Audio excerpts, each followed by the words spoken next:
Hello everyone, welcome back to the channel. Today we are covering a major diplomatic development involving Israeli Prime Minister Benjamin Netanyahu and Qatari Prime Minister Sheikh Mohammed bin Abdulrahman Al Thani. In a move that has drawn global attention, Netanyahu issued a formal apology to Qatar following an Israeli airstrike that struck the Qatari capital of Doha.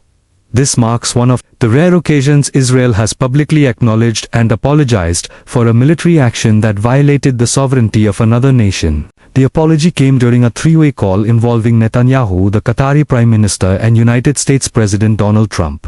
Sources including Reuters and the White House confirmed that Netanyahu expressed deep regret for the incident which reportedly killed a Qatari security officer. He admitted that the airstrike had violated Qatari airspace and sovereignty. He pledged that Israel would take measures to prevent such incidents from happening in the future. The airstrike was initially aimed at neutralizing Hamas operatives, who Israel claims were using Doha as a covert base. However, the operation unintentionally impacted Qatari personnel, leading to outrage in Doha and condemnation from international observers. The incident has strained the already fragile diplomatic ties between Israel and several Gulf nations. It also raised serious concerns about the limits of military intelligence and regional coordination. In his apology, Netanyahu emphasized that the strike was not intended to harm Qatar or its citizens.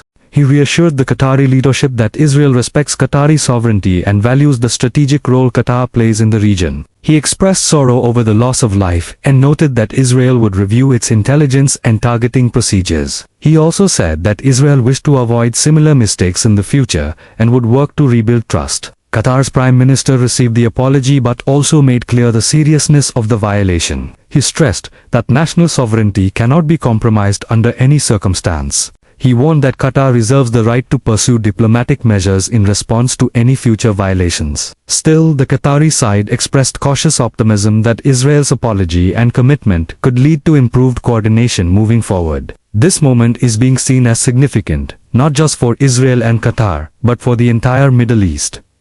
It demonstrates the fragile nature of regional alliances and the risks of acting unilaterally in high-tension zones. Military actions taken without full regional consultation can easily backfire politically and diplomatically. In this case, it took American mediation to de-escalate the situation and facilitate the apology. The United States played a central role in managing this diplomatic fallout. President Trump's intervention helped bring the two sides together and pushed Netanyahu to address the issue directly. The White House released a statement calling for calm and encouraging all parties to respect sovereign borders. They also highlighted the importance of open communication and strategic deconfliction in the region. Many analysts believe this incident could reshape how Israel conducts future cross-border operations. There may be increased pressure for transparency and collaboration with regional governments. There's also the possibility that future strikes will require more rigorous oversight and political approval. Some suggest that Israel may now be more cautious about launching operations in areas where allies or neutral countries are active. Critics, however, say that an apology is not enough and that Israel must offer reparations or face diplomatic consequences.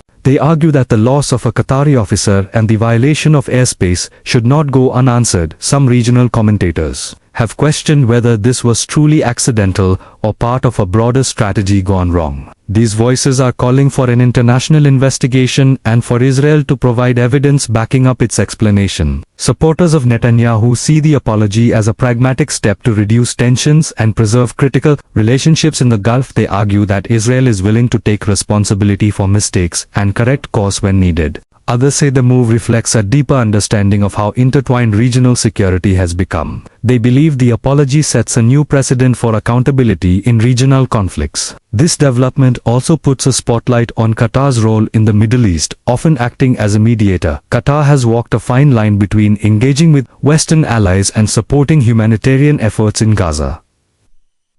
The Doha airstrike placed Qatar in a vulnerable position, forcing its leadership to demand respect while maintaining diplomacy. Their ability to secure an apology from Israel without escalating to military or economic retaliation shows diplomatic strength. We may see ripple effects from this apology across the Gulf Cooperation Council countries like Saudi Arabia, the UAE and Bahrain will be watching to see how Israel follows through on its promises. There may be new discussions about establishing red lines or coordination channels to prevent similar incidents in the future.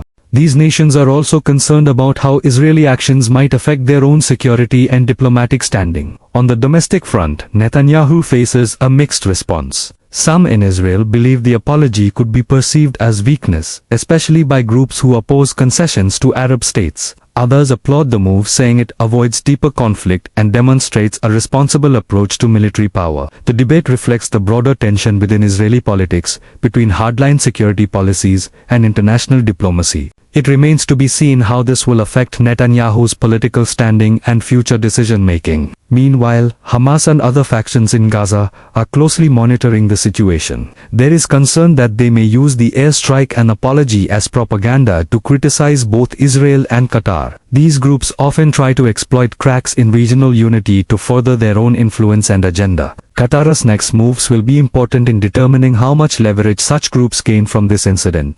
In terms of global diplomacy, this apology sends a strong message. It shows that even nations with advanced militaries and strong strategic goals must respect international norms. The use of force in foreign territory carries consequences beyond the battlefield. Diplomatic fallout can be just as damaging as military failure. The Netanyahu apology may also serve as a reference point in future discussions about military accountability. Other nations involved in regional or global conflicts may be held to similar standards. The international community is likely to use this moment to advocate for stronger legal and ethical boundaries in warfare. This could influence future UN debates and Security Council resolutions.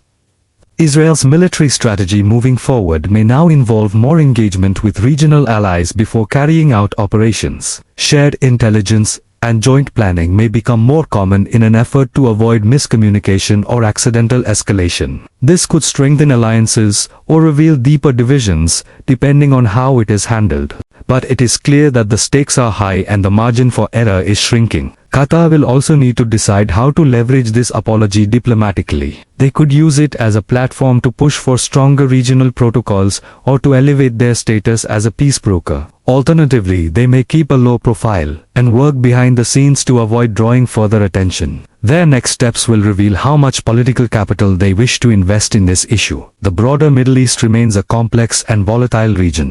This incident is a reminder that diplomacy, military power, and intelligence must all work in sync. A single misstep can lead to international crisis and long-term strategic damage. Apologies and accountability are rare but necessary tools for preventing wider conflict. As we continue to monitor the situation, we'll bring you the latest updates. Whether this leads to a cooling of tensions or becomes a precedent for further apologies remains to be seen. But for now, this is a critical moment in the story of Israel-Qatar and Middle Eastern diplomacy.